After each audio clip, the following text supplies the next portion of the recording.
so it's afternoon for you too. Same time as you, unless you are in Canada.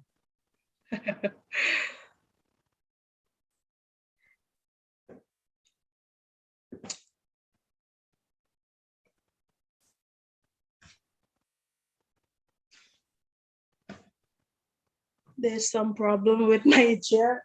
One moment, please.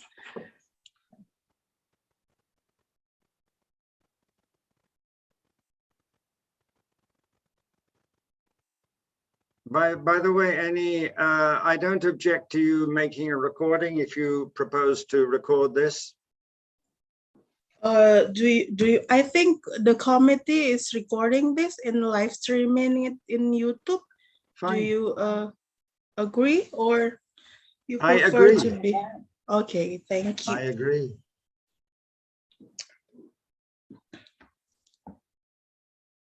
Okay, good afternoon, everyone. Can we start, or we just wait for 1 p.m.? We just wait for maybe another 4 minutes. Pak Chris, do you agree?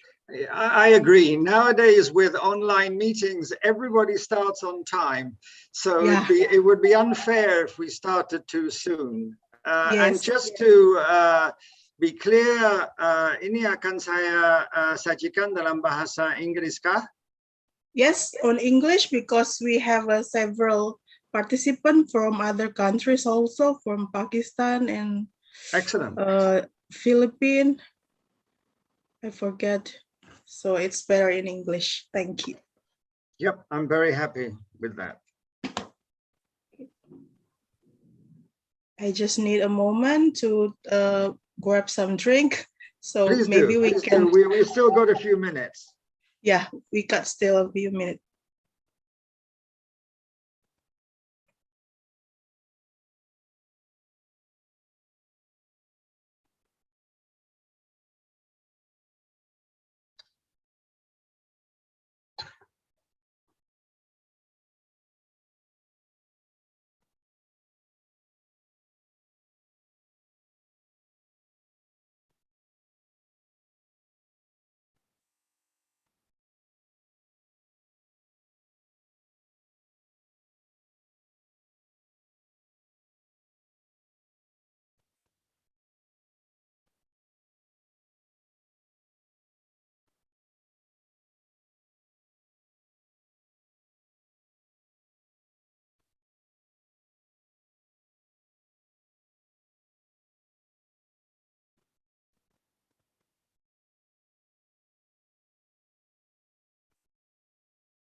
Have you had your lunch, Pak Chris? I don't have lunch. You don't have lunch. Especially no, I miss my lunch. I have a big breakfast and a big dinner, but no lunch. Thank you. Oh, no lunch. I just finished my lunch with rendang. Oh, rendang. Are you from Padang? No, I'm not from Padang. Okay. I read about your CV and it's interesting to know that you know Minangkabau. Very well. And I love rendang. For those of our foreign participants, rendang is one of the world's greatest meat dishes, made with coconut and meat. It is a joy. It is a reason for coming to Indonesia. I tried to cook my first rendang, and it took about maybe 4 hours. It takes a long time. Yeah, it takes a long time and a lot of patience to do it. And then probably you lost your appetite afterwards. Yes, of course. I just eat the rendang at the next morning.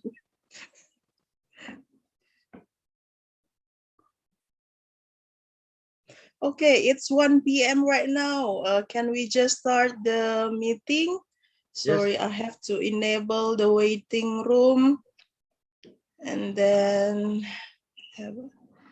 okay, good afternoon, everyone. It's really good to see you again. Welcome back in another session in ESL Summer Course 2021. I'm sure you all still remember me, or maybe some of you still forget about me. My name is Annie. I am an alumni from ESL, and I will be responsible for moderating this session today again. And I'm glad to welcome Professor Christopher Bennet, or I just call him Pak Chris, who will present about local knowledge utility for reducing carbon footprints during COVID-19 and beyond. Is a case toward a resilience and inclusive value-added economic growth in Indonesia. Pak Chris is an adjunct professor in British Columbia University, Canada. And right now, currently, he was staying in Indonesia, in Jakarta, maybe for some research or something. He is fluent in English, French, Spanish, Bahasa. And he also know to speak Minangkabau. Even I don't speak Minangkabau. And right now, I would like to give you a brief introduction about Prof. Chris. He has a lot of things to share, actually, but I want just to share a brief about Prof. Chris. Okay, Prof. Christopher Bennet is an agroforester in Indonesia for over 30 years, and his work is on natural resource governance and impact evaluation analytics for projects and policy to bring about pragmatic strategies for sustainable landscape.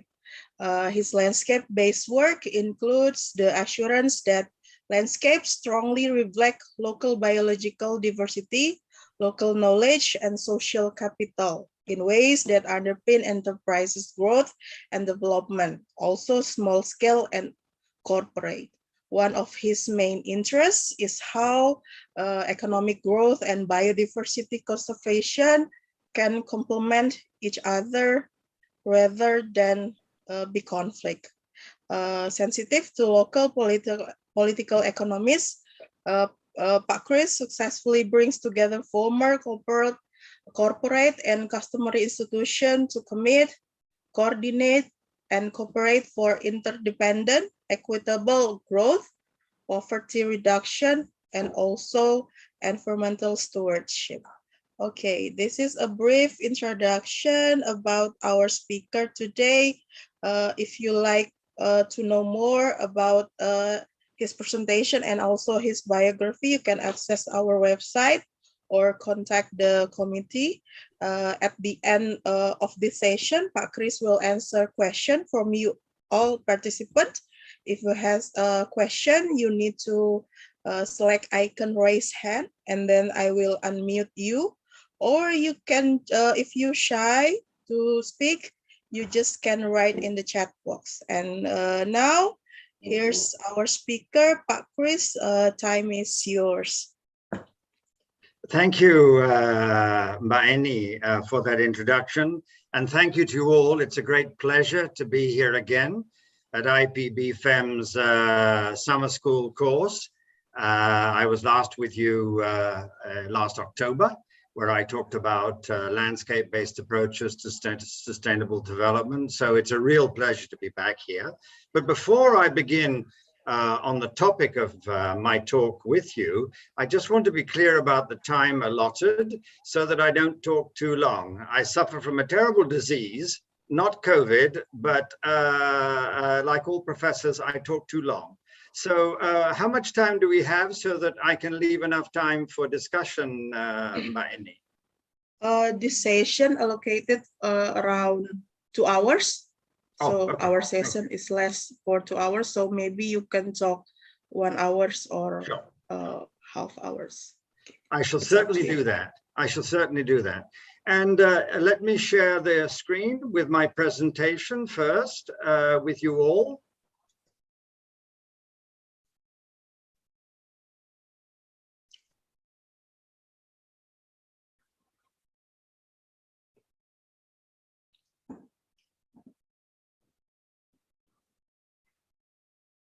Is that clear, Ibu Eni?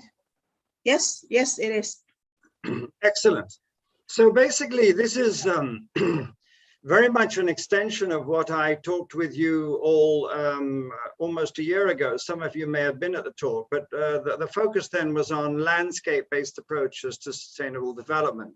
This talk is really looking at one dimension, one aspect of landscape-based approach to sustainable management of the environment and natural resources for reducing carbon footprints during COVID and after COVID. I notice that the overarching topic of this summer course is reducing carbon footprints, lessons learned for a post-COVID world. But we're not yet in the post-COVID world. COVID is going to be with us for some time, but nonetheless, we are emerging hopefully from it. And the topic that I want to share with you, and I will try to take less than an hour on this, is the importance of making use of local knowledge. In Indonesian, we call this kearifan lokal, and I will abbreviate it to KL, meaning local knowledge, knowledge from farmers, fishermen, local people, traders, local villagers, and how this can be usefully incorporated into development initiatives such that those initiatives result in resilient and inclusive value-added economic growth in Indonesia.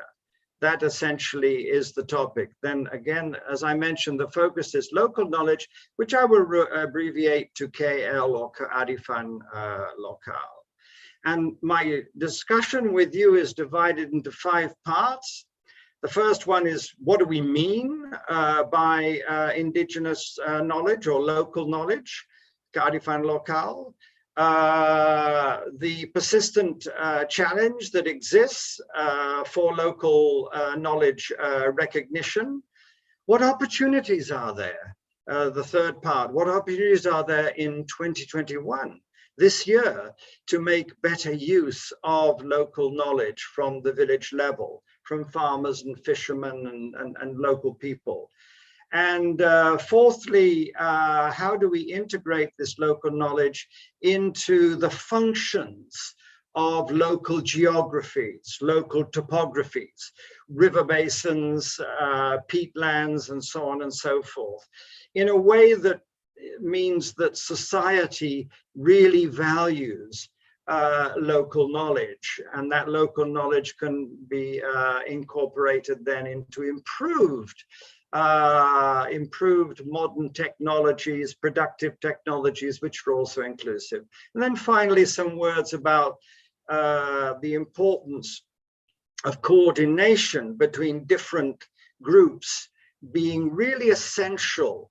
That is, formal institutions of government, government departments, universities like IPB, as well as with the private sector and local villages. And that really is the key to ensure that local knowledge, which is so valuable, and I will give you examples of how valuable to development it is, how it can reduce our carbon footprint, especially during COVID. And we need to coordinate better amongst ourselves. There's not very much new that I will be telling you, other than this 5th point: we need to be better at coordinating across sectors. So that's the subject matter that I want to share with you today. And let's begin with why should we care about local knowledge, kearifan lokal? Indonesia is an amazing archipelago stretching 5,000 kilometers across 3,000 islands of very diverse agroecologies, which have enormous natural capital in the terrestrial and marine space. And so too, we find that local knowledge, which has developed over hundreds, if not thousands of years, is also a tremendous endowment, and it matches and reflects this great natural capital endowment of the nation of Indonesia. Secondly, local knowledge is applicable to meeting the challenges of climate change. And part of that is, of course, reducing the climate footprint, whether we talk about mitigation or adaptation to change. Local knowledge also is of two fundamental kinds. There's original or endogenous local knowledge which has developed in isolation, in local villages, amongst local communities, which can be of tremendous value, or it can be a response to the modern scientific interventions that are introduced to help increase forestry, fisheries, and agricultural productivity. I will focus most of my talk on the terrestrial domain, the land domain, but this also applies to the marine domain as well, which I might remind you is the domain that the rector of IPB University is a world-class authority on indigenous knowledge in marine settings. So I'm going to be covering more the terrestrial land settings. And local knowledge also enhances the 5 fundamental developmental capital assets: local knowledge itself, human capital, social capital, natural capital, and financial capital. And we'll talk a little bit about those 5. Whether we're talking about stewardship, governance of the natural resources so that they are renewable, or whether we're talking about direct use management. The endowments, what are the endowments that reduce carbon emissions? Local knowledge of the kinds that I've just described can be very important to conserving soil and water. All of these will result in reduced carbon emissions. And the second one is obvious, and that is fire management and control. Local knowledge can be tremendously important to reduce the numbers of fires and the severity of fires as well. The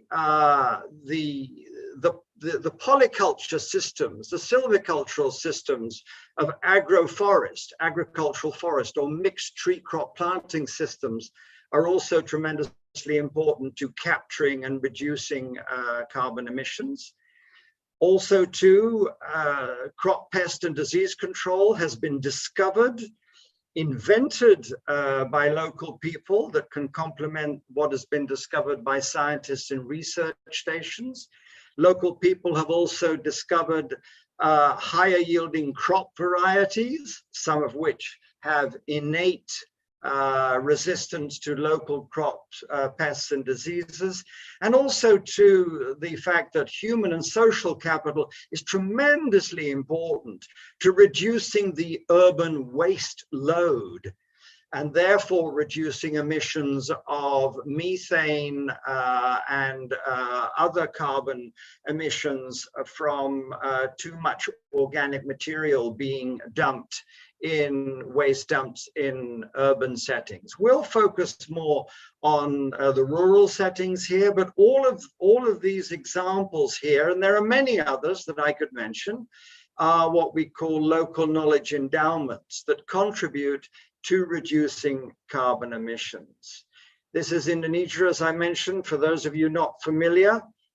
So from the west in Banda Aceh through to Papua, in the east in Merauke is 5,000 kilometers, the world's largest archipelago, consisting of 3,000 inhabited islands, with many diverse agroecologies, many diverse endowments of local knowledge as well that we want to tap into when we want to reduce our carbon footprint, important ways to mitigate and adapt to climate change. I'm going to run through a number of examples. The numbers are endless. I could spend 3, 4, 5 hours giving you examples, but I'm going to take you across Indonesia to give you some examples of local knowledge which mostly are endogenous. They've been developed locally without outside assistance, and they help reduce Indonesia's carbon footprint, especially now as we struggle with COVID-19 and ultimately emerge from COVID-19. And this is an agroforest in western Lombok, the southern part of Sumatra, where all these trees here are cultivated. And it's a cultivation system developed by local people of Krui, which dates over 150 years, long before independence, long before, and this was not because of the Dutch either, it was very, very endogenous. And as a result of these agroforests, water resources are protected for downstream rice cultivation, which we see in the foreground. And on the subject of rice cultivation, other examples of indigenous knowledge are familiar to you all. And that is the paddy rice system, the terrace system, which obviously shares out water in terraced system arrangements. But not only is water rationed as a scarce resource across irrigated rice paddy fields from the upstream to the downstream, but great efforts are taken by local people to prevent soil erosion. I hope you can see my cursor, but I'm now pointing at plastic. And these sort of white bits of plastic show that the farmers here very much want to make sure that when water flows from an upper paddy to a lower paddy, that it doesn't erode the soil. So this local technology, familiar to anybody in the world, paddy rice fields, is not just important for rationing of water, but also for conserving soil. And where people don't have plastic, they use banana stems to the same effect, so that there will not be soil erosion. Moving across Indonesia to an island just to the east of Bali. Here is a system used for cultivating scrubland with tree crop agroforests. And what's really exciting about this is it's a rather gentle slope. As you can imagine, there is a slope there, and you might be worried that there would be soil erosion during the very heavy rains that are typical of Indonesia during the Indonesian monsoons. But because the areas that have been cleared here use a system of terracing, temporary terracing, whereby the trash that's cleared from here is horizontally put across the contour, and this traps any sediment which is swept down by rainfall into here. And it is here where my cursor is going from left to right at the bottom of the screen, that any silt or sediment from the soil is trapped, and it is here that the farmers plant their trees. They tend to plant vegetables in the open land, and if it becomes particularly dry, they will then break up this terrace and cover the soil so the soil does not dry out. It's a highly sophisticated system, and it results in no soil erosion of significance, as well as conserving the water content of the soil. 3 years later, this is what that very area looked like. I followed this over 7 years. And in 7 years, thanks to the traditional, customary system of local knowledge, an agroforest of many different species, a polyculture system, timber trees, non-timber trees, fruit trees of various levels, a multi-tiered system, meant that now a forest has been reforested by local people with their own resources. All that they needed here was the certainty of tenure, property rights, and they did this themselves without outside assistance. Moving to the island of Java, one of the most sophisticated responses is indigenous. And I want you to first of all look at the top right-hand corner. In the top right-hand corner, we see state forest land before 2006. And that is denuded. There are no trees growing on it. But we also see to the left, in this case to the west, is private land, which is full of agroforest. But in the state land, for various reasons, because there was insufficient tenurial security, the attempts of the state to reforest this protection forest, I'm sorry, I must go back, continuously failed. However, once local people were given the rights to a community forestry license here, they immediately translated these denuded areas through the planting of tree crop seedlings. And not only did they plant trees in this very rocky, dry soil, but they used a very sophisticated system of drip irrigation. This is a bamboo, which they cracked. I'm not sure if you can see in your screen with an axe. And they carried the water 3 kilometers from the downstream river and poured the water into the bamboo, and then it drip fed this seedling. And then in 2010, 3 years after getting rights to this land here, this area was reforested as a result of the application of indigenous knowledge, indigenous technology, a system that they had developed themselves over hundreds of years. Perhaps the most sophisticated, arguably. I don't like talking about the most very often because it's very vulnerable to being shown that it's not the most, but one of the most sophisticated systems of local knowledge in Indonesia is seen in the highlands of Papua, on the island of Papua. That's the easternmost part of Indonesia, which borders with New Guinea, on the island of Papua New Guinea. And on the Indonesian side, which is Papua province, we see up here at 1,500 meters a very sophisticated system, which is about 1,500 years old. And by the way, this system is referred to by Jared Diamond in his book, The World Until Yesterday, which I recommend to you. And basically, this is well documented. And these are sweet potatoes on very steep slopes, which are cultivated as a staple. In Papua, sweet potatoes are a staple, not rice.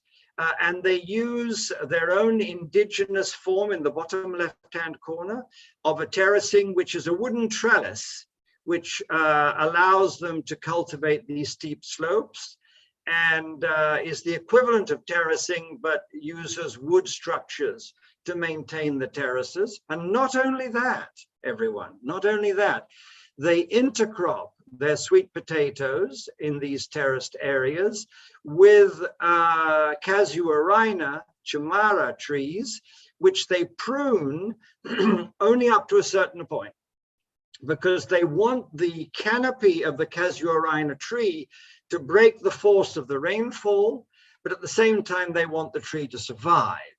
So they prune these trees to allow sufficient light for the sweet potato, but leave enough canopy to break the force of the very heavy rains. And I waited here some years ago to see what was happening downstream here, where you see the honai, people's huts, and where a small stream was passing. And that stream had crystal clear water, even during the heaviest of rains. There was no soil loss, no sediment, no siltation, no soil or erosion, even during the heaviest rains into the stream below. So a sign of how very sophisticated this local knowledge system, an endogenous system, is, one that goes back 1,500 years. Fire management. If we go to the island of Borneo, Indonesian Kalimantan, this is in West Kalimantan, we see that people who use fire there in the mineral soils to reforest, to regrow their old rubber trees, take great care to make sure that the fire does not spread to their neighbor. They make fire breaks here, free of all debris and trash, so that the fire will not move across here. Also, too, they will burn the fire in the middle of the day when it's driest and hottest, so the fire will not last very long and will be over very quickly. And also, because it's a very thorough burn, it means that there's not much haze from this kind of fire. So this is also a system that goes back decades and results in there being no escape fires, and fire management is highly efficient in that regard there. Another area of note on the other side of the island of Kalimantan, of Borneo, is in North Kalimantan, bordering Sabah and Sarawak. And here we see that local people in private land, and I must emphasize this is private land, have protected, here we see on the right, they have protected rainforest that they have the right to convert to oil palm or rubber or rice, but they've protected this. They've protected this. Meanwhile, all around is oil palm, pepper, and rubber cultivation in these private lands, but they have protected this rainforest. They have not deforested it, which would have caused a lot of carbon emissions, of course, even though the trees within the forest, like this yellow Meranti, one of the tallest trees in the world, people say the eucalypts and the redwoods in the United States are the tallest trees in the world. Well, the yellow Meranti is almost as tall, but this tree alone is worth $20,000 US. One of the many trees here in this 350 hectare area, and they don't cut them down. And we can see from space this village. You can see it from a Google Maps presentation as a darker green inside this yellow circle, which shows that they are still maintaining as rainforest cover in private land in North Kalimantan. And this has been recognized by local government, a decree of the district head, the Bupati, who recognizes in the top left-hand corner that this land should remain as natural forest because it's what the people want. And why do they do this? Why do they do this? They don't do this because they want to reduce Indonesia's carbon footprint. They don't do this because they want to contribute to climate change in a positive way. They do this in a way which is very self-serving, but which results in reduced carbon emissions, which results in a positive contribution to mitigating climate change. They do this because they value water resources. And they understand, they have understood for a long time, if they got rid of this forest here, they would not have enough water for their irrigation in the farms, not enough water for the village household consumption during the dry season. So another example of indigenous knowledge. And just to emphasize to you, this is one of Indonesia's 34 provinces. This is East Kalimantan, to show that village communities with these endowments of local knowledge overlap with state forests. And so there's tremendous potential here for state forest management, which accounts for 2/3 of Indonesia's land base, some 120 million hectares. Obviously, there are very many reasons for state forest managers and local people to work together to incorporate local knowledge such that forestry resources are well stewarded. The same is the case in Papua. Earlier, I'm not sure if you can see my cursor, but where we were was up here, was up here. I'm sort of wobbling the cursor so you can see it, where that area of steeply terraced land was with the sweet potatoes and the casuarina trees. but all of the colored areas here are state forest lands. And so there's an intimate relationship between villages, which are the black dots, and the state forest lands, be they conservation in purple, protection forests in green, or production forests in yellow and mauve. Also, too, we found, going back to the other side of Indonesia, that village development plans, to the credit of Indonesia, in the province of Aceh, the westernmost province, the northwestern province of Indonesia, have incorporated local knowledge in developing the village development plans, the RPJMDes maps, such that the villagers recognize that a large part of their village should be set aside for conservation, because within the village is found a part of the national park of Loisa, Gunung Loisa. And they recognize this in their maps, as long as they can gain access to the peripheral areas. Local knowledge is especially prominent where water and human resources have long developed side by side, which is all over Indonesia and in many parts of the world. And you can see the intimate relationship between people and water resources in this river basin, the Mahakam River Basin in East Kalimantan, where many villages, village development originally anyway, followed the rivers, because the rivers were not just sources of water, but also means of transport. So an intimate relationship. And this reminds us that when we're trying to reduce our carbon footprint, when we're trying to encourage local people to contribute in a positive way to climate change, it may not make very much sense to appeal to their responsibility about global climate. It's far more important to appeal to their interests about water resources. And if they maintain forest cover, they will have enough water during the dry season, and they will avoid floods and landslides in the wet season. And that in turn will be good for Indonesia's carbon footprint, good for climate change. But the entry point here with local communities and even with local government may sometimes be better arguing the importance of conserving water resources through maintaining forest cover than contributing to global necessities.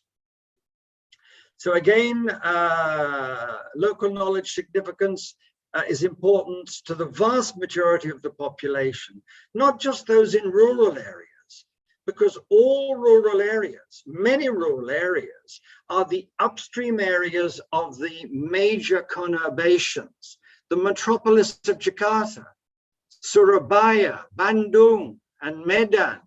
All of those depend upon the maintenance of the upstream areas with sufficient forest cover. So there's enough water during the dry season, and we avoid floods during the rainy season. So this shows the landscape connectivity aspect of local knowledge, which is important to take into account. Except for the very, very tiny islands, which don't really appear here, you could probably say that 99% of the population of Indonesia lives inside river basins, watersheds, where landscape management is important, where there can be a contribution to managing these sustainably through the through the incorporation of local knowledge. Let me be clear here, I'm not suggesting that local knowledge is superior to scientific knowledge, but making the argument for science, scientific evidence, and the experiential side of local knowledge to come together, as is the case in some parts of Indonesia. IPB itself, and I'll show you this later, is a pioneer in recognizing the importance of local knowledge.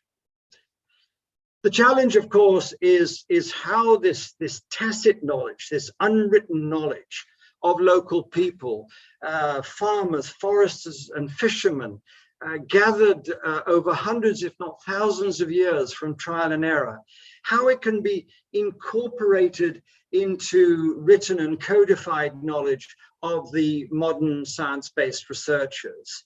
That is really the challenge. And to do this, we need to bridge the divides.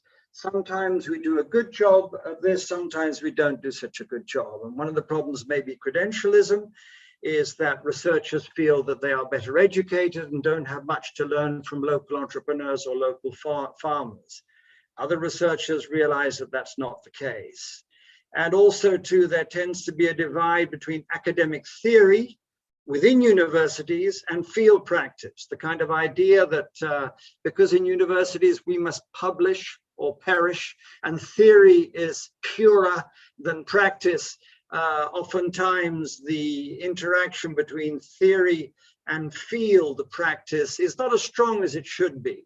And of course, if it can be stronger, then it recognizes the value of the experiential learning of local people. The overarching theme of this year's summer course is lessons learned. But I want to emphasize with you all that lessons learned is not that simple. Lessons learned is often used very glibly. It's often used, oh yeah, we know what that is, we've done that. Well, have you? So let's just unpack what we mean by lessons learned, because it's very important. Lessons learned means identifying lessons. And what is a lesson? A lesson is not what we were taught. I hope you won't think that I'm just teaching you here. I'm trying to make you aware of something you weren't aware of before. If I do that, I've been successful. If I'm just helping you to remember out of memory what I've been saying, then I failed. So a lesson in the lessons learned terminology really depends upon various stages. It means, first of all, identify what it is that we should learn, and identifying what is the question. So a lesson in this particular case, in this context, is what we thought we knew, but experience taught us otherwise. We began a project with various assumptions, and then we discovered it wasn't quite like that. So basically, we've learned by doing. So we've identified the lesson, but just because we've identified it, it doesn't mean that we've changed our behavior. It doesn't mean necessarily that we have, as we should, changed the implementation, the design of the intervention itself. Lessons need to be acted upon. They need to become operational if they are to be truly learned. And then, of course, they need to be remembered. Because you may learn a lesson, but then you get promoted to another job, somebody comes and replaces you. Will there be an institutional memory? Will there be a memory of what has been learned, so that the learning of the value of local knowledge can be maintained? Will the lesson be shared across sectors as well? It may be a lesson has been learned across you as agricultural economists, or forestry economists, or natural resource economists. But really, it's important to share those lessons across forestry, agriculture, and natural resource economics as well, so that within the same landscape, these lessons are being incorporated and integrated. And then, of course, we need to improve, if you like, the lessons through trial and error. We learn a new way of doing things. We do things in a new way, and that brings us back to number one again. So it's a cyclical, iterative feedback process which constitutes shared learning. Lessons learned is fundamentally, if it is to be successful, shared learning, and it's iterative and dynamic and never static. There's always something new to learn down the line, along with new technology and new knowledge. Despite policy recognition, and there is recognition of local knowledge, to Indonesia's credit, the Indonesian policies recognize the importance of local knowledge. I give some examples here of recent government regulations, plans and laws that recognize the importance of local knowledge. But what we really need, and that's at a very high level, Indigenous knowledge is important. Ensuring that local people participate in policy making, planning, implementation, and oversight is important. But we need pragmatic roadmaps. How do we make this work? Because the cultures of bureaucrats, researchers, and farmers are not always compatible. And we really need a pragmatic roadmaps to get this happen. Local knowledge utility requires a reset beyond saying it's a good idea to really showing how it can be put into practice.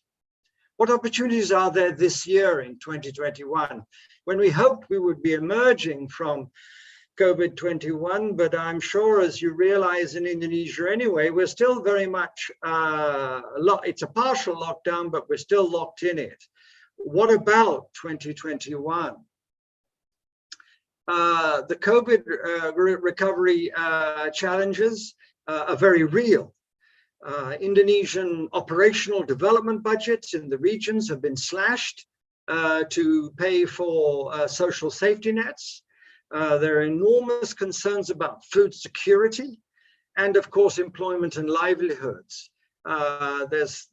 Many have lost their jobs and their livelihoods as a result of the procedures to contain the COVID pandemic, which were very necessary, but had collateral results.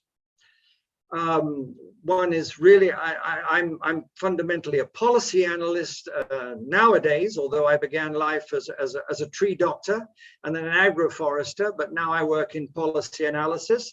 And I was very heartened last year to see a government regulation in Indonesia, Regulation 23. It's Article 3. Article 3 of Peraturan Pemerintah 23, PP 23.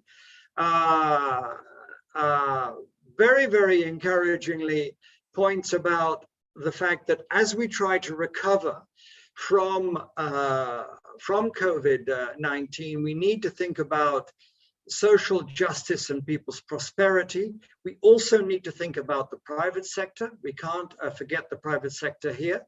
The role of the private sector is really important. And there are within this Article 3 implicit warnings about unintended effects. The need to accelerate policies that are fair, transparent, and accountable, but, and this is what's really exciting about PP 23, is even though this regulation is in Indonesian, it uses the English term moral hazard. I think a lot of you are economic students, so you understand moral hazard. That is unintended effects, policies resulting in not what we had intended them to result in. For example, bailing out banks in 2007 and 2008 resulted in moral hazards such that banks have may well, because of moral hazard, indulge in risky practices in future globally because they believe that the government will bail them out later. That's what moral hazard is. So moral hazard in the COVID context is to make sure that the best intentions are not realized on the ground, and they must be avoided. And to its credit, this policy highlights that fact. Let's just remind you of the fact that the COVID recovery opportunity incorporates the importance of 5 interrelated development assets or capital. It's not just about financial capital. It's not just about financial capital. We know there are investment gaps as a result of budgets which have been cut back, as I mentioned. But we need to think about natural capital and the interdependency of economic efficiency and environmental management. They each are mutually reinforcing in many cases. And natural capital is indeed one of Indonesia's great endowments. And one needs to think about that. about how to make sure that the rush to economic regrowth is not at the expense of environmental management. Otherwise, we will undermine that regrowth. No good building roads and irrigation systems if they're swept away by floods and landslides. No good building hydroelectric schemes if there's no water to drive the turbines during the dry season, for example. And then human capital, of course, and that is what you're here for, and that is to increase the quality of your knowledge through education and learning, shared learning in particular. Social capital, tremendously important, and here's where local knowledge can also be brought into how to get local people, corporations, government departments and researchers to work well together. Relational trust for intersectoral collaboration is another kind of capital, which is difficult to quantify as capital, and yet is so tremendously important. And then, of course, knowledge capital is what we've been talking about so far, and that really is a function of science-based, research-derived knowledge, but also integrated and incorporated with experience-based local knowledge. And specifically policies which are particularly exciting and empowering in this regard. One policy that came out before COVID was the government regulation 45 on insisting that local people be a part of regional development planning, so they have a sense of shared ownership. Local people are important development assets, and they have modest demands. And more recently, during, of course, COVID, Law 11 at the end of last year for employment creation provides, although it's been much criticized, this law, it nonetheless does provide opportunities as well. And it provides opportunities for better environmental and social safeguards, although some will say that it undermines them, but that's a question that has yet to be answered. They weren't perfect before the law, and they could be certainly improved on what they were before the law, and that is something that we need to keep our eyes on. But nonetheless, there is an opportunity at the highest level to ensure that we have better environmental and social safeguards. And of course, we increase renewable asset values. One example out of the very long so-called omnibus law or employment creation law is that now we allow for multi-purpose forest businesses, not just businesses in forests which are for timber extraction, which would allow for non-timber forest businesses, which also allow for receiving payments for environmental services such as downstream water services. And that's really exciting. A lot of potential here. We shall have to see whether it's realized or not. But I'm very much an optimist. And I think that PP 45 and Law 11 provide opportunities, although there are also admittedly risks as well. What about integrating local knowledge with landscape functions and societal values? How do we really make sure that this local knowledge I've been talking about is really integrated into societal values? The values of the corporate sector, private sector, the values of the government departments, and of everybody really within a given landscape. And really it's important to unpack that into three. And first of all, to think about the where. Before we think about what we should be doing, we need to think more about the where. And fortunately, there have been some changes to the laws about the where. In other words, how we zone the different parts of Indonesia's land and marine resources. What should be conservation? What should be production areas? what should be for watershed protection, and what can be for production, and to refine those through detailed spatial plans known as RDTR. So it's really important to be clear about the where before we talk about the what. Otherwise, we will stumble if we rush too quickly into interventions without being clear about where exactly we should be applying those interventions.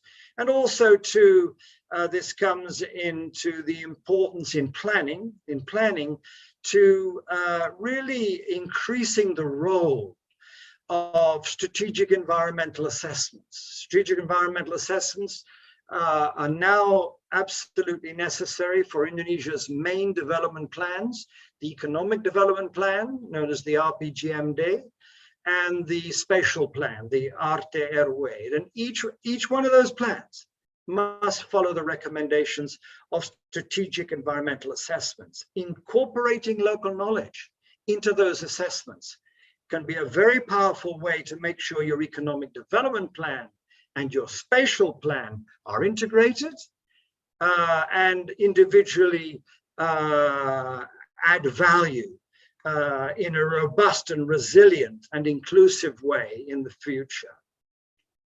And then when it comes to intervention and implementation, that really is the what and the who. Who should be involved in these interventions that hopefully reduce Indonesia's carbon footprint?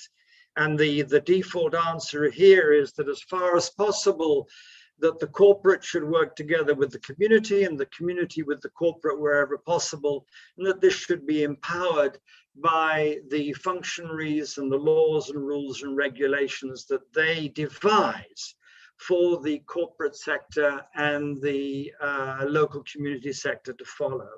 And then, of course, thirdly, do we have robust systems of oversight in place to make sure that moral hazard doesn't take place? To make sure that it was, as we rush to ensure food security, that we don't inadvertently, accidentally result in more environmental damage. And environmental damage may undermine what otherwise would be increased food production. Not enough water during the dry season, or floods and landslides during the rainy season. I want to move along a bit quickly here, but this really shows us an area where this is a river basin in western Aceh, the northernmost part of Indonesia, where each type of land use zonation occurs. There is the capital city of the district, Blang PD, along the coast. The water is black here. I'm sorry about that. It should be blue, I know. And the city is here in Cross Hatching. And then above that, we have private farmland. And further upstream still, we have production forest land. And then we have the national park for conservation further upstream still. And all of this identified as a strategic area, which means that it should have a detailed spatial plan at a very, very detailed scale.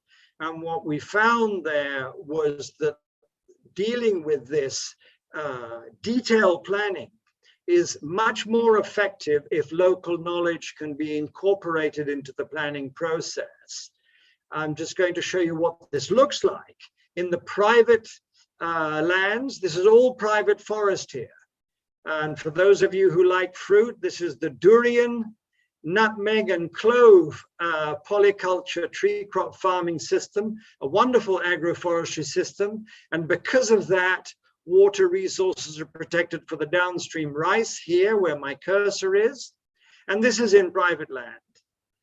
In state land, the same system occurs, although technically illegally, and that is a mix of nutmegs, durians, and cloves. And this actually, in this area, it means it's productive, which is what it should be in production forest, but also it's protecting the water resources. And that working together, and this is just one example where local knowledge was incorporated into the detailed spatial plan by a development project in 2017. That meant that the forestry agencies, local government, local people all worked together to come up with an improved zonation plan. And this is the result. And this is the zonation that resulted. And what's interesting about this in the top left-hand corner, in the village, this is in one of the villages in Alu Selassie, is that the area that the local people were asking for was indeed within state forest land. But if we look at the bottom right-hand picture, we see that in the entire watershed, only the yellow area was being requested by the local villagers for their use, and they accepted that all the green should remain as green. Why?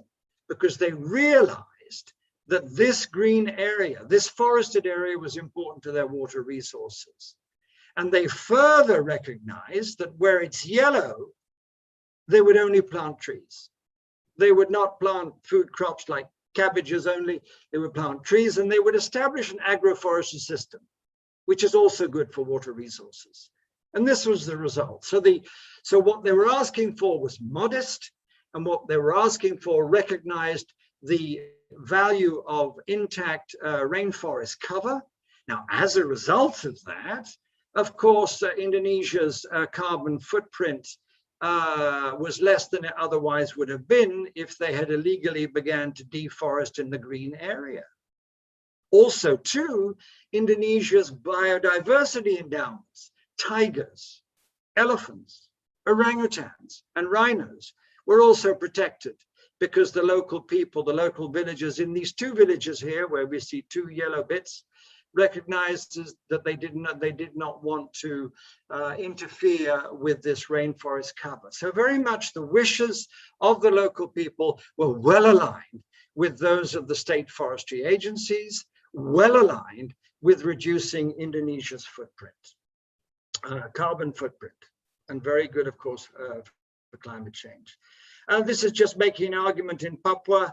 I won't go into the details, but basically in 3 districts, local people's knowledge was incorporated in the strategic environmental assessment for the spatial plan, whereby local people were asked, sitting together with government functionaries and the private sector, to identify what was important to them, looking at scenarios of optimal land use management and degraded land use management, called bau, which in Indonesian also means to smell.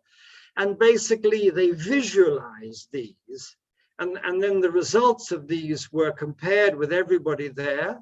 What they worried would be the case from a revision of the spatial plan, and what they hoped for. On the right, the bau is what they worried about, to a more integrated holistic system, the optimal one on the right. And as a result, they came up with a 3D development plan, which recognized, which visualized across the landscape from the upstream areas. And in the upstream areas in Papua, these are at 4,000 meters, all the way down to the coast. It was important that the local knowledge was incorporated with the modern technical knowledge, and this resulted in a spatial plan which was more holistic than it would have otherwise been, because local knowledge was incorporated through the strategic environmental assessment into the revised spatial plan. And let's come to IPB itself here, where IPB is a tremendous pioneer. IPB has been looking at food resilience. Some of you will know that across Indonesia, in order to deal with Indonesia's challenge of food security during COVID, and as we emerge from COVID, large food estates have been planned in Kalimantan and in Papua. However, an alternative community-based strategy is being explored by IPB University. And this is based on incorporation of local knowledge. And this is very exciting. I'm not going to criticize the large scale food estates, as they're called, in Kalimantan and Papua and Sumatra. They are a certain model which are being trialed as we speak, but at the same time, small scale models are being trialed, which are particularly exciting. And it's very important for researchers to compare both of those in terms of the context in which they are applied. It's highly likely that in some parts of Indonesia, large-scale food estates will make sense, but in other places, small-scale estates will make sense that incorporate local knowledge, kearifan lokal. And so we have IPB University exploring Komunitas Estate Padi Sipaten Adab, which essentially means community-based rice estates, following a systematic system that uses less water for the rice plants, so it conserves water resources, uses less fertilizer, and it's being trialed in Central Java and also in the shallow peatlands of Eastern Sumatra. And we'll just have a little look here. This is the village of Kanigoro that was visited by the president of Indonesia last April to see what was going on with this community-based production system. And this system, which is, as we speak,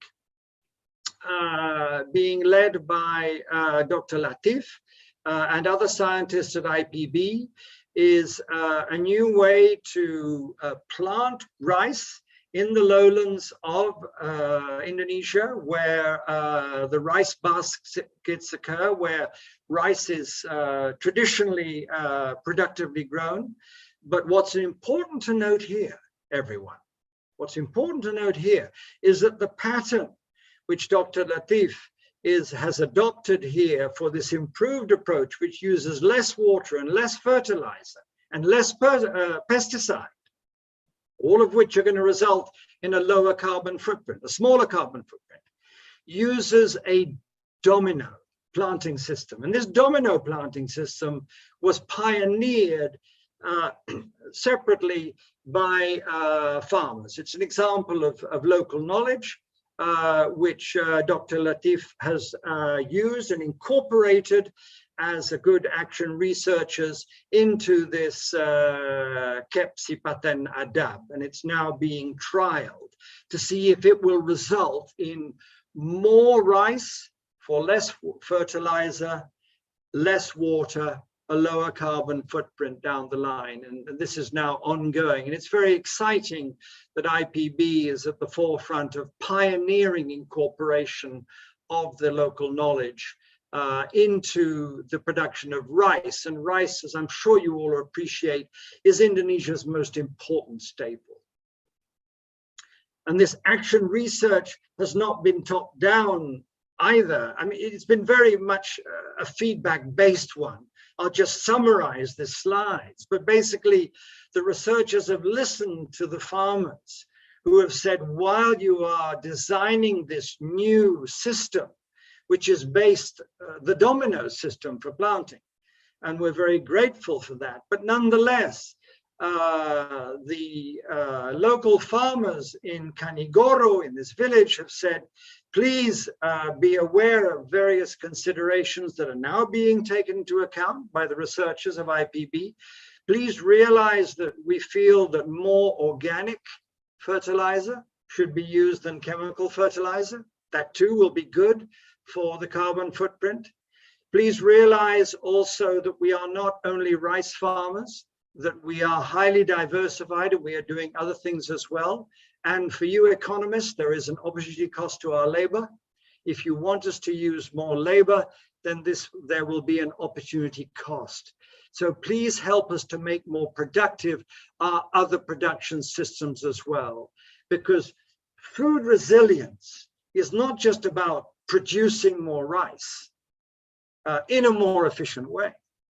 It is also ensuring that people have the purchasing power to buy that rice who cannot grow it for themselves. And the poorest of the poor are often those who have no rice land at all and are rice laborers.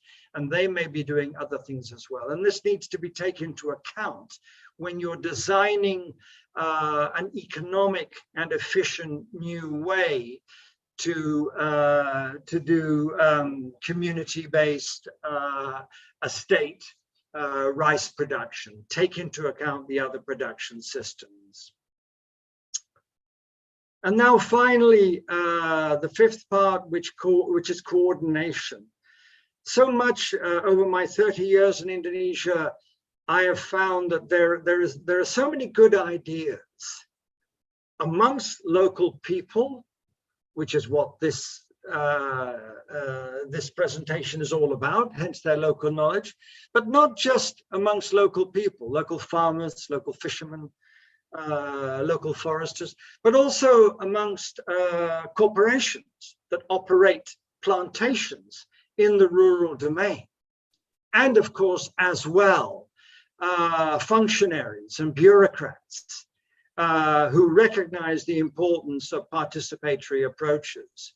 And there is so much what I refer to as latent knowledge, knowledge which could be used better if there was better coordination between the private sector, the bureaucrats, and the local villages than there currently is. In some places there is good coordination, but not as much as there might be. It's a huge untapped potential because there's a lot of latent knowledge. By that, I mean knowledge which is not being fully used because we're not getting the interaction between the different sectors, between the different agencies, local villagers, private sector, government, and sometimes researchers as well. Local knowledge helps to foster this kind of integration, because local knowledge is not just about techniques of growing things, techniques of conserving soil and water. It's also about social organization, social capital, how you get people of different backgrounds, different religious and ethnic backgrounds, different cultural backgrounds, farmers with plantation managers, with bureaucrats, how to get them to trust each other and together get a sense of shared ownership. In Javanese, rumongso melu handarbeni. That is a key way in order to release this latent knowledge. And understood more broadly, in many ways, local knowledge, its real gold mine for Indonesia today is what it brings to social capital.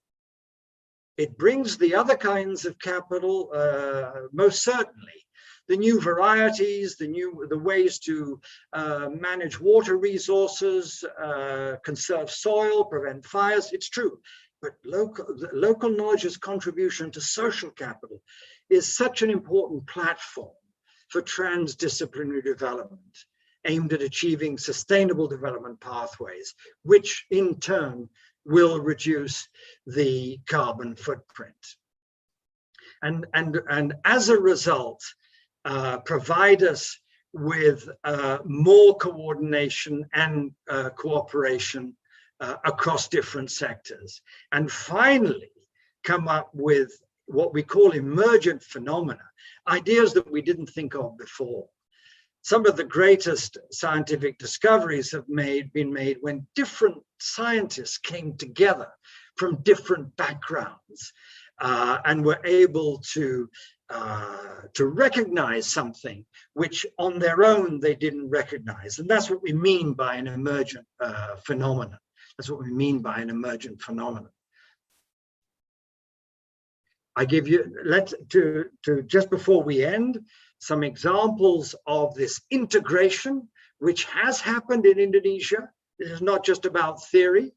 And this is the use of social capital, this use of a mutual trust, understanding, and respect in the peatlands of central Kalimantan, where in 2017, local knowledge was used and incorporated by engineers who were trying to restore the hydrology of the overly dry peatlands.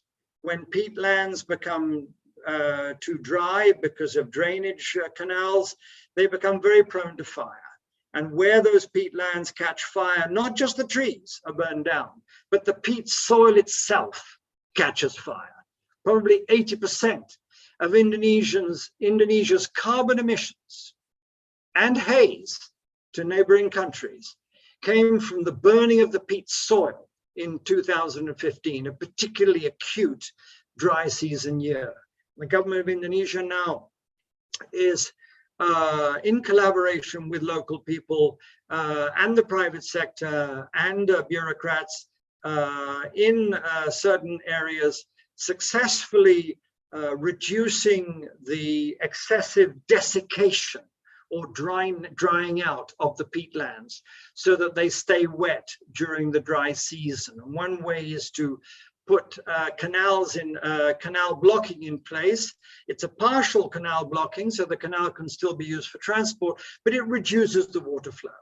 And in this particular area, in the village of Garung in central Kalimantan, in the district of Pulang Pisau, villagers working together with engineers from public works and local government and the private sector together designed canal blocking systems that meant that the villagers could still gain access upstream, but would reduce the water flow.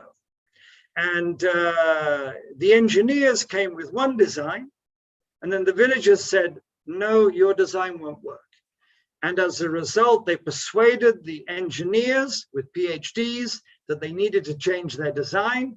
And the final design is shown in the little caption up here, whereby water flow is constricted. So small boats can still pass, but there's much less drainage. You can't really see that here, but the water here is a much lower level than it is upstream here, allowing the peatlands here to absorb the water and stay wetter during the dry season. What was the result of this? And this is really exciting. I revisited this area 2 years later. So the design and implementation of these canal blockings was done in 2017. In 2019, the village of Garung, which was very much a part of this free, prior, and informed consent system that I've just described to you, whereby this new design of the technical design of the canal blocking was incorporated, experienced almost no fire. The neighboring village, which had refused to collaborate with the state, with the engineers and so on and so forth, had massive fire outbreaks, as you can see reflected here in these hotspots during 2019. Yes, there were a few hot spots of fire in the village of Garung village, but these had spread through the strong winds into the village. But the villagers here, who had incorporated this participatory approach through the adoption of free, prior, and informed consent, FPIC, close collaboration between local people, engineers, and local government and the private sector, they stayed up at night, during the night, and they made sure that any fires that spread from the neighboring village did not spread into their village. So here's clear evidence. And as a result, in this particular village, the carbon footprint of Desa Garung was far smaller than its neighbor, far smaller.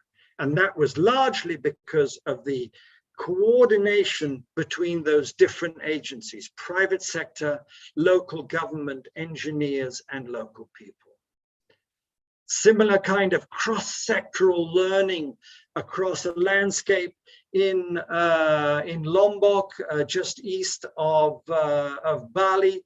And here we see that local communities who were granted a license to do community forestry, not only inside state forest areas, not only was the result, this is the end point, this was denuded area. I visited the area 15 years ago, and this was just bush and scrub.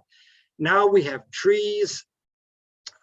These are Sengon laut or Falcataria malacensis here, providing a high overstory. And then lower levels, we have coffee trees and fruit trees and so forth.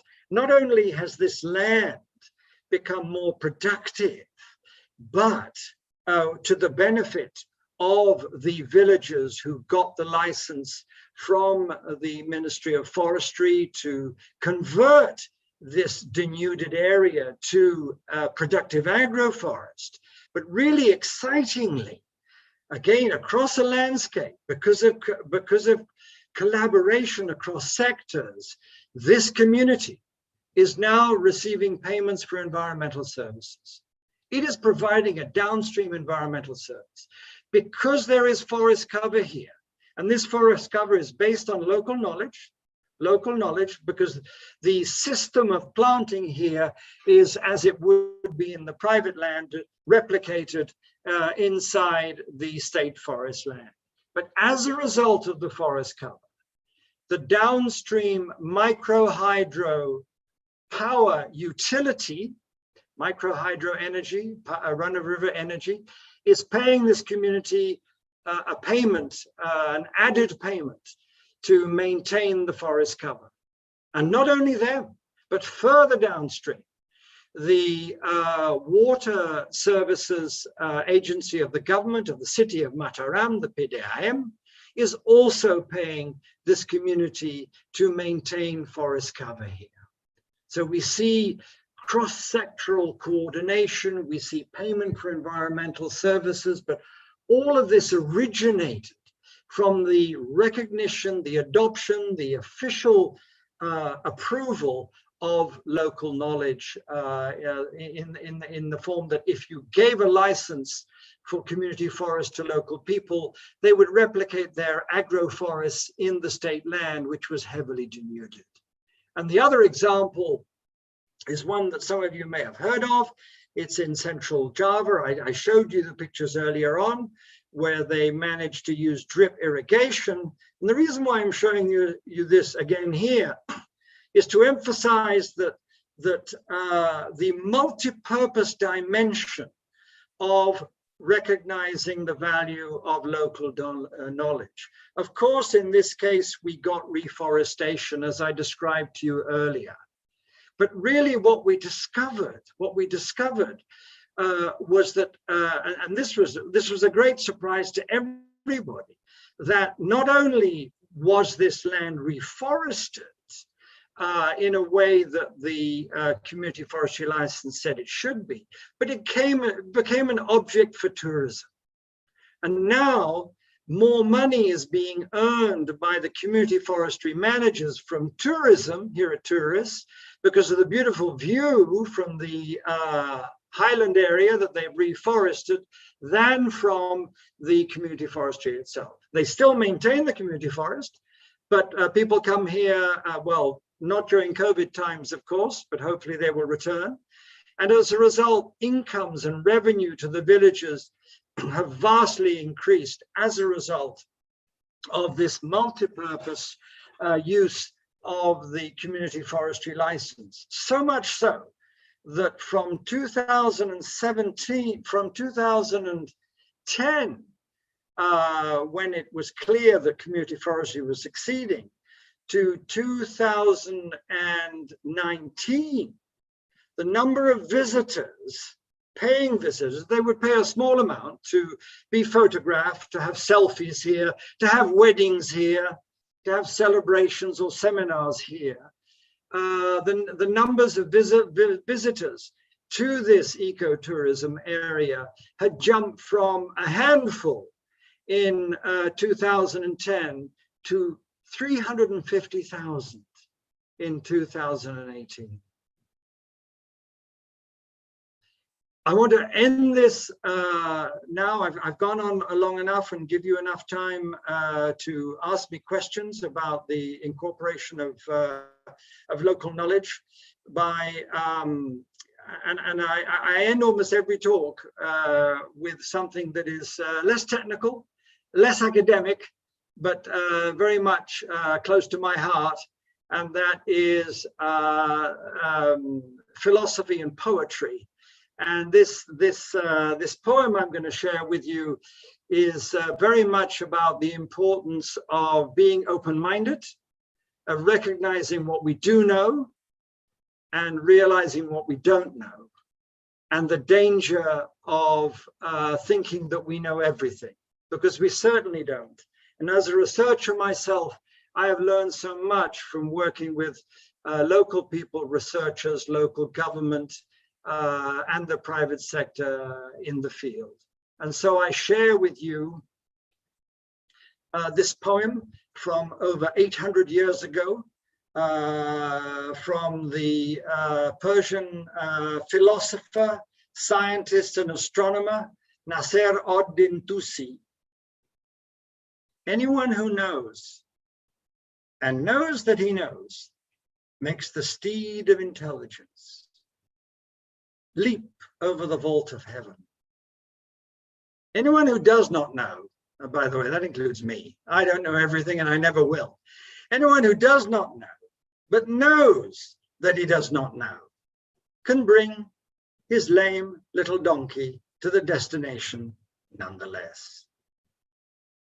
And the third one is anybody who is ignorant and therefore arrogant, arrogant and therefore ignorant. Anyone who does not know and does not know that he does not know is stuck forever in double ignorance. I hope that this has, terima kasih, as I say, and I hope that this has excited your interest in the value of local knowledge to reduce Indonesia's carbon footprint as Indonesia emerges from COVID-19. Thank you all very much, and I hand the mic back to Ibu Eni. Okay, thank you, Pak Chris. Thank you for such an interesting talk. And now, everyone, if you have questions, you can raise hand, or you can just write in the chat box.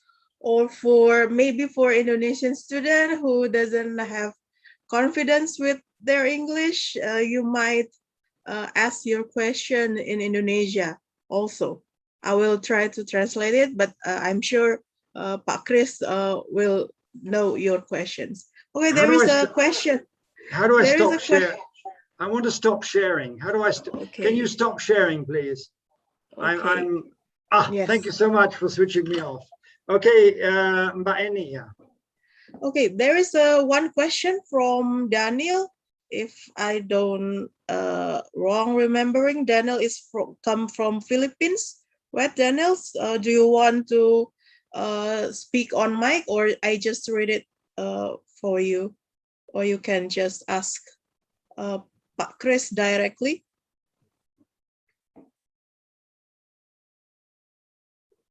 Oh, maybe he have a difficulty in signal.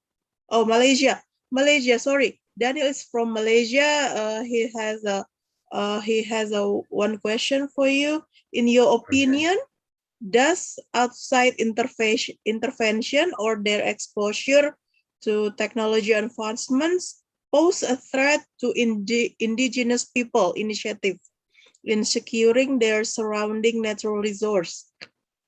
In addition, local knowledge can be seen to be effective to maintain the sustainability or restore the natural environments. How can we apply this on plantation or oil palm plantation dominated landscape? Okay, please, Pak Well, I mean, obviously, it's no secret that if you ignore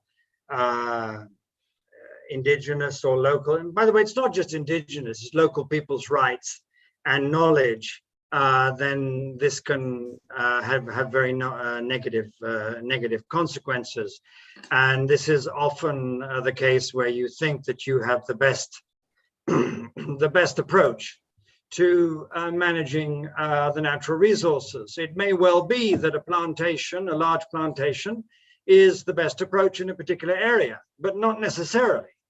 And but your question is, how can you avoid? I think if I understand what you're saying, Daniel, is how can you avoid people's rights and their knowledge endowments being unjustly ignored through the implementation of large oil palm plantations in their areas? Well, this is where we need very, very much to think about the where first, before we think about the what. And at the beginning of my talk, I emphasized a lot that we need to think about the where. And so we need, as far as possible, to refine the existing spatial plans, the existing zonation, and then to ask ourselves the question, is this the right place for a large-scale oil palm plantation? I mean, I have no doubt in telling you that in some places, large-scale oil palm plantations make sense. But in other places, they do not. They do not make sense socially. They do not make sense environmentally. They don't even make sense economically if they are in very, very hilly areas or areas of low productivity. So the first question we need to ask ourselves, all of us involved in development, that means the planners, the decision makers, those who are giving the licenses, is an oil palm plantation the best solution? Is not whose oil palm plantation, not who gets the izin, who gets the license, but is this area suitable for large-scale oil palm development? Is the very first question we need to ask ourselves. And you can't answer that question unless you speak with the local people. The local people may be indigenous, masyarakat adat, they just may be local villages. Their opinion should be sought as well. Their opinion should be sought as well. So that's number one. Number two, even if it is decided that a large-scale oil palm plantation makes sense, the next question is, how should that oil palm plantation be zoned? All plantations, be they oil palm or forestry, are zoned. They're zoned for conservation, they're zoned for protection, and they're zoned for local use.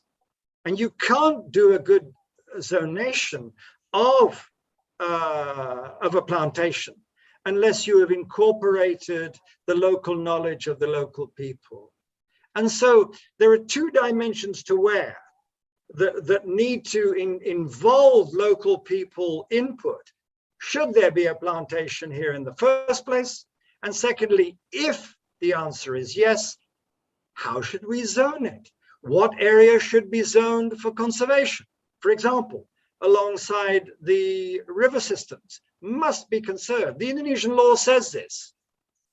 Also, too, some areas maybe are very important for biodiversity conservation. They may be a corridor, for example, for tigers. They also should be conserved. On the other hand, of course, because it's an oil palm plantation, you need to be clear about where your production area is as well. So before you launch into who gets the license, that's the wrong question to ask first. The first question is the where. Where is it suitable for a plantation? And secondly, if it is suitable, how should we zone the plantation? And the answer to both of those questions should involve input, respectful input from the local people, whether they are indigenous, adat, or just local villages. And that is a process which can result in a harmonious, economically profitable plantation, which doesn't have conflict in the future. But if you don't do this, then you are increasing the risk of conflict down the line. You are increasing the risk of moral hazard, because the intention is a good one. Oil palm plantation for employment generation. But if you don't take into account the where, what I just mentioned, there is a danger of moral hazard. So the process of zonation should be thought about before you decide who gets the rights to the oil palm plantation. Okay, thank you. Daniel, is any more questions that arise from this answer? Okay. I think it's okay. Okay, there is someone who has raised her hand. Jacqueline, do you want to ask questions to Professor Bennet, Pak Chris? Time is yours. Sorry, I have to unmute you. Sorry. Jacqueline, please say where you're from, Jacqueline. Yeah, good afternoon, Prof. I'm from Malaysia. Okay, hi, Jacqueline. Okay, I have one question here. So the IPCC has aimed to retain 1.5 degrees Celsius threshold above the pre-industrial level. But unfortunately, we have received devastating news that it might be breached around 2050. So in the context of the agroforestry practices, would you think there's any alternatives, or maybe there's silver lining, or maybe the light at the tunnel, at the end of the tunnel for this issue? Yeah, thank you. That's my question. Wow, Jacqueline, thank you for really putting me on the spot. Yeah, I'm familiar with the IPCC's latest report and concern. Agroforestry, which of course, in the way I've been describing it, that really is based upon local knowledge, local agroforestry systems, as opposed to those that come out of research stations, has indeed great potential for both mitigation and adaptation. How important it is in the larger global scheme of things, I fear that it may be a very small player. It may well be a very small player, but the principle as we move forward, as we try to tackle the gloomy predictions that we've just learned about, the principle of tapping into local knowledge, not just for agroforestry, but local knowledge in general, is tremendously important across the board. And I would say, make sure that this is not just an expert top-down system. I mean, the alarm bell has been rung and rung many times, and it's been rung again recently. But I would suggest that when we think about practice, we need to take into account the very alarming predictions. We need to bear in mind also, Jacqueline, if I may, that not all alarming predictions are necessarily definitely going to be realized. And there are things we can do to head off these alarming outcomes. Climate change is very real. There's absolutely no doubt about that. What can we do to reduce the worst case scenarios? And I would argue unequivocally that we need to take a stronger effort at the ground level, to engage, to make sure that our decision making, our policy making, incorporates the thoughts and ideas of local people. I mean, that is the theme of this. Yeah, I'm not saying that local knowledge alone will save the world. That's absurd. But a greater respect for local knowledge, and that's not just about, as I said earlier, about soil conservation, stopping deforestation and fires, but also ways in which we can collaborate more effectively to reduce our carbon footprint.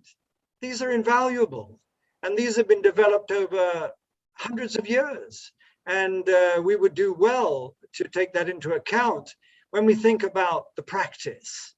And so I would say that I don't see a downside to incorporating local knowledge, local voice and choice in the decisions we make about land use, in the decisions we make about marine use, especially coral use. We need to more diligently take the voices of local people into account. Example, we have in Indonesia a system which is called sosialisasi. I don't know if that's familiar to you, Jacqueline. Do you use that in Malaysia, sosialisasi? Maybe it's like dissemination. Yeah, right. But basically, the problem with sosialisasi is oftentimes it's very rapid, like it's half a day. And basically, the government or the plantation says, this is what we're going to do. What do you think about it? That's the end of it. Whereas, but you need a much longer consultation so that you can get feedback and change what you're going to do, so that you may change your footprint ultimately as a result of something you didn't realize before. You might learn something if you are a decision maker or a corporation. You might learn something by taking enough time to listen to what the people say. The people are not just going to ask you for money. They have ideas. They have indigenous knowledge about how best to manage their natural resources. Give them a chance. Don't just give them half a day. Give them several days if it takes that amount of time to make sure that because they understand better than you do their local conditions. Even with drones and remote sensing, they understand their local conditions better than you do. And take more time during these processes of dissemination and socialization to properly respect and incorporate the opinion of local people, which is what the government regulation 45 of 2017 was all about in Indonesia. I think that's important. It's a positive contribution, Jacqueline. I don't know how much difference it's going to make, but it's important, and it certainly will make a positive difference. Will it save the world? No, but it'll make the world a better place than it would have otherwise be. Of that, I'm certain. Okay, Jacqueline, is there any more questions, or it's okay? And then, Mas Wahyu, do you want to ask your question on mic, or I just read it from the chat box? Do you want to ask Pak Chris directly? No? If not, there is one more question from Mas Wahyu. Mas Wahyu is, I think, Indonesian students. He asked about Indonesian government has some correction to forest management, including by involving community in managing forests through social forestry. So Indonesian government has social forestry policy, but what often becomes a problem in his idea is people want to make the forest as their property, So they have a property rights to that forest that they can bought, and also they can sold the land to other people, not just only using the forest area. So what your opinion to solve this, Pak Chris? Thank you. Thank you very much, Wahyu. It has been my experience that in most parts of Indonesia, that in the social forestry perhutanan sosial schemes that I've looked at, that it is rare in general It is rare for the community to say, you've given us a license, and now we want to break the terms of the license, and we want to sell it, if we want to sell it. My experience across Indonesia is that that is not a common occurrence, that usually local communities appreciate that they now have legality. They now have legality being somewhere. They know the terms of the lease say very clearly, it's a 35-year lease. They know what they've got to do. And in most cases, in my experience, they do that. You may have heard of anecdotes where they suddenly say, no, I want to sell the land. I believe that that is a minority view of most communities. Communities above all want legality. They don't want to face the risk of eviction. If they break the law, the BRIMOB, the police, the Polhut, the forestry police may come in and evict them. It's not that easy. Indonesia is a country of laws and rules.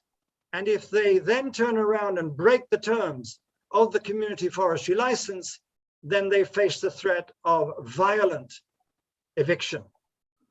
I'm not saying that that's why they don't do it.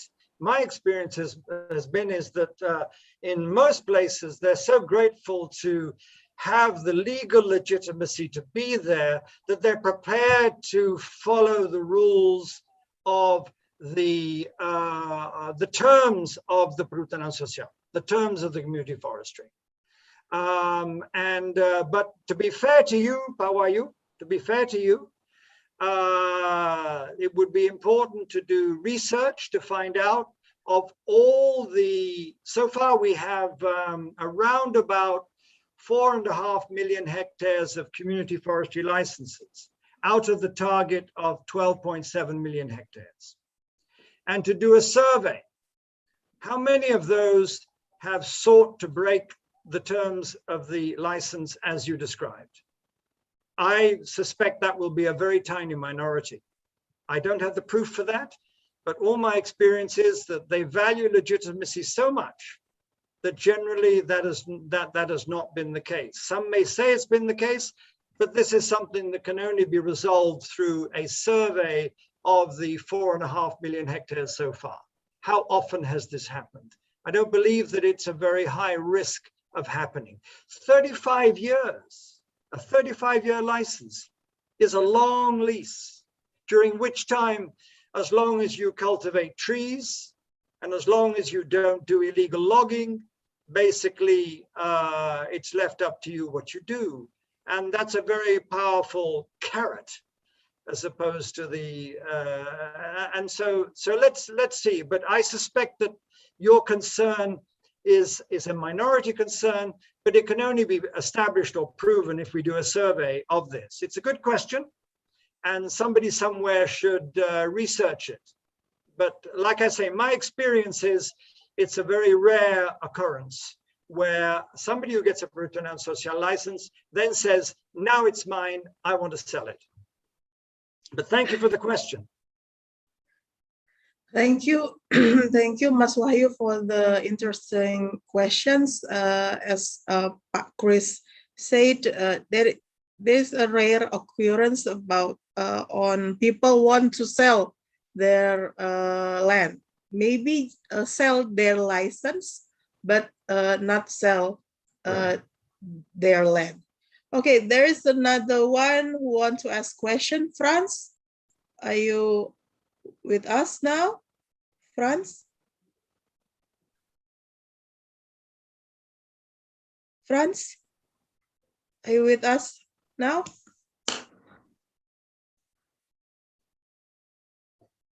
Hello? I think he, oh, sorry, you can mute. Sorry, I have to unmute you. I forgot. Okay, Franz. Okay, thank you, ma'am, and Pak Chris for the opportunity. Nowadays, the globalization is give impact, many impact for Indonesia, especially for the agriculture and forestry sectors. And we need to protect the kearifan lokal or indigenous knowledge. And I want to know what's your opinion, Pak Chris, in how can this kearifan lokal or indigenous knowledge can run harmony with the globalization or this industrial revolution? Thank you. Thank you, Franz. I mean, I think what you're saying is you're emphasizing the point that I made earlier. Although Indonesian policies now recognize the value of kearifan lokal, of local knowledge, we really need clearer roadmaps about how we can do this. It's one thing for a high-level policy, like the National Economic Development Plan, RPJMN 2024, to say, harus mengakui, we must acknowledge the value of local knowledge. It's quite another to turn it into practice during this, in your terms, this globalization era. And I think by that you mean the pressures of large-scale plantation development. And so my answer to you is that that on a practical level, and it was really my answer to the first question, is that we really need to be asking ourselves about where different kinds of exploitation should take place and should not take place before we decide who should do this. And that means making sure that our spatial plans and our detailed zonation plans properly set aside the areas which are suitable for large-scale plantations, and then set aside the other areas for small-scale community-based areas. You've got to take that step, because if we rush in to say right away to say, well, who should have the rights right away, then it is problematic, because it is widely recognized in Indonesia that Indonesia's spatial plans, especially at the level of great detail, could do with some improvement, because the boundaries between the production and the protection and the conservation areas need some improvement. And France, it's really important to refine those, particularly where we do what we call detailed spatial planning at a very small scale. And that too should involve local people. So local people together with the planners can decide where should be for large scale, where should be for small scale community based, before you start handing out licenses. That Indonesian legal process allows for that to take place. Oftentimes, of course, there's not enough of a participatory, inclusive process in doing the detailed spatial planning. And so we really need to do that. We really need to do that. So at a high level, we have the recognition of kearifan lokal, but at the ground level, at the where, at the di mana side of things, we need to be clear that we've got this right, and to refine the zonation of the areas consistent with Indonesian law. And I'm very much somebody who feels that we should take the law as it is, and the law allows for refinement of the zonation. Indonesia passed in, I forget the year, but I think it was 2016, a regulation which allowed for the zonation of conservation areas which were not national parks. And this was a very progressive move by the government of Indonesia. And it allowed for nature conservation areas, cagar alam, Swaka Marga Satwa, to actually be zoned So part could be zoned for local use and part would be zoned for conservation. No plantations allowed there at all, but it was a refinement of the spatial planning system. So I think that refining the existing spatial planning and zonation system is one way to do this, is one way. And it's something that needs to be done first. Secondly, Franz, when it comes to deciding who should get a license and under what terms and conditions, that also should be a participatory process. Because one of the terms of an oil palm plantation or a industrial forestry plantation is that the company should have an approved zonation map within the license.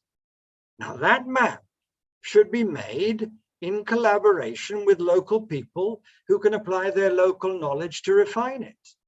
And local government should insist that that map reflects the local knowledge. Now we don't have sufficient guidelines on how to do that. It's mentioned that zonation should have consulted with the local community, but really not enough detail about how to do this. Fortunately, the Indonesian government has begun to recognize the importance of what is known as free, prior, and informed consent, FPIC, or Padiatapa. And so BRG, the Badan Rehabilitasi Gambut, the agency for rehabilitating peat, and now it's the BRGM and mangroves, the BRGM, in 2016 came out with a protocol for FPIC for all local communities in peatlands and basically it gave an idea there of how you can recognize and value local knowledge in the zonation of plantations, as well as deciding whether there should be plantations or not. So we need more guidelines, Franz, on this, how to realize this at a very high level. I think the president of Indonesia, the RPJMN would all say you must take into account local knowledge, but we need to have NSPK, norma, standar, prinsip dan kriteria, norms, standard, principles, and criteria for realizing incorporation of indigenous knowledge. And those are currently, I think they're in process, especially now since we've had the omnibus law, law 11 of 2020. Hopefully these norms will provide guidelines as to how, so that local people's knowledge and local people can be taken into account in the spatial planning and in the decisions over the licensing. That is my hope anyway. We're not there yet, but I'm hopeful that that will be the case. Okay, thank you. Franz, do you have any follow-up questions? No, ma'am. Thank you, Pak Okay. Chris, for the answer. Okay, Pak Chris, unfortunately, we're coming to end of our time together, but maybe we can take one final questions from the participants. We have Gemma here with us. Hello, good afternoon, everyone. Am I audible, Good ma'am? afternoon. Yes, you are audible, Gemma. Oh, thank you. Hello, Mr. Chris. Thank you, ma'am, for letting me to raise my concern. Actually, this concern is very somehow rampant in our country. As what you've mentioned, Mr. Chris, local knowledge is a knowledge that people in a given community have developed over time and continue to develop. But as the world advances, people are racing to aim this advancement, and this local knowledge are being left behind or somehow forgotten. What is your opinion about it? Another thing is that people are more focused on aiming good tourism.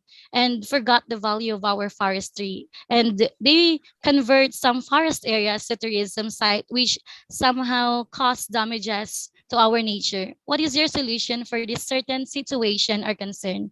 That's all. Thank you. Thank you, Gemma. I mean, I have to agree with you. Yes, indeed, local knowledge is being insufficiently appreciated in reality.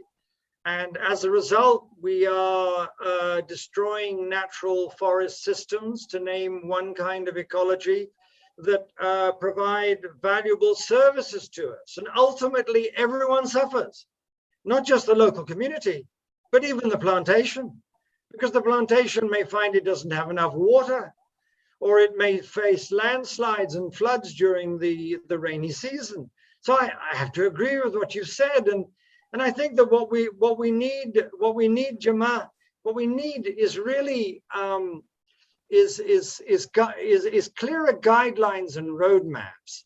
I think that to be fair to the governments of Malaysia, the Philippines, and Indonesia, the value of local knowledge is acknowledged. But it's not enough just to acknowledge it. How do we incorporate this local knowledge in wiser land use, in wiser sea use as well? And there needs to be assistance. You can't just blame the corporations or the bureaucrats. They don't know how. And that means you need to work together with anthropologists, sociologists, and economists to figure out how local knowledge can be incorporated in an efficient way. We can't wait 10 years to incorporate all the knowledge.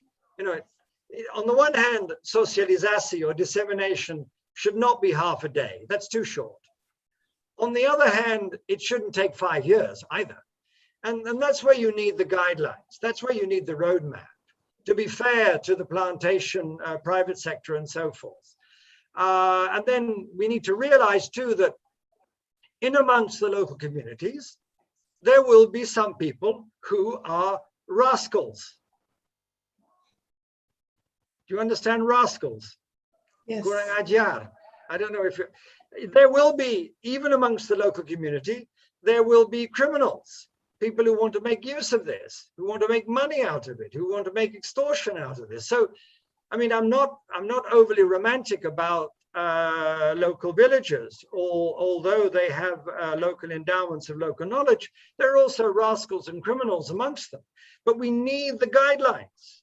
We mustn't be too romantic about locals knowing what's best for their situation. But on the other hand, we've got to have clearer roadmaps and guidelines for how private sector can incorporate this local knowledge in an efficient and timely way. We can't wait 10 years for this. But on the other hand, we shouldn't just take half a day for it. So it's a question of balance. And that's a challenge for researchers, NGOs, people like yourselves, is to think about the pragmatic way in which we incorporate local knowledge. Don't be overly romantic, but at the same time be brave. So it's a balance, a perimbangan, which we need to follow here. And it's easy for me to say this to you. It's more difficult to write it down. And that's where the norms, the standard operating procedures come in. The high-level policies, I think, pretty much recognize it.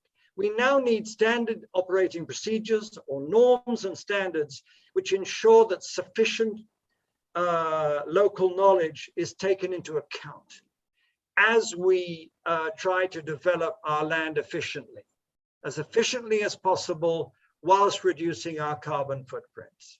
It's a challenge, it's not easy, but then a lot of good things in this world are not easy, but the result is good. That's the best answer I can give you. Now, and maybe I should have emphasized more on the roadmap side of things, is what does that really mean?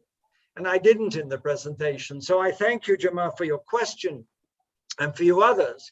I didn't go in as much detail as I might have done to how we make these roadmaps. High-level policies I applaud Indonesia, the Philippines, and Malaysia recognizing local knowledge. But we need those low-level, on-the-ground, standard operating procedure guidelines, roadmaps, so that everybody can figure out how to get local people, local companies, and bureaucrats to work better together. Thank you for your question.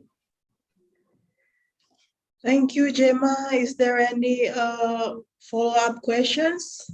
Actually, none, ma'am. I am really Okay. appreciated what Mr. Chris said. Thank you.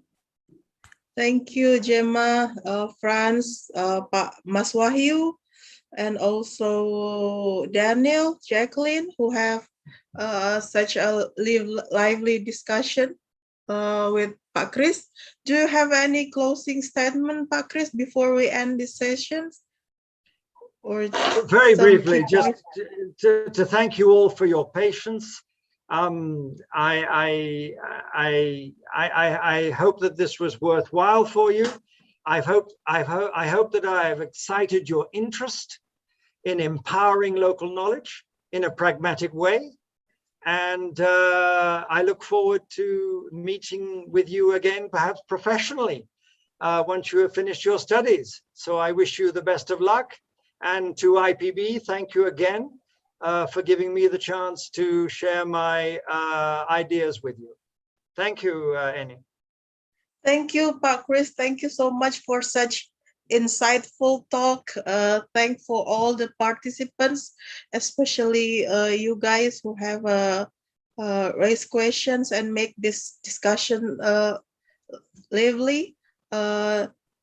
And may I add some point? Maybe local knowledge is important to ensure you if you want to do some intervention program or some project program. It's important to involve local people and also know the local knowledge of people around you. Not necessarily should do in Indonesia, but also applied in your country. Okay, for those who are interested to contact Pak Chris more, I will give you his contact number maybe later or email, or you just can contact the committee. Thank you, Pak Chris, once again for the talk. Thank you for all participants. See you in the next session. Best of luck. Thank you. Thank you. Thank you all. And thank you, Annie and IPB. Bye-bye for now. Bye.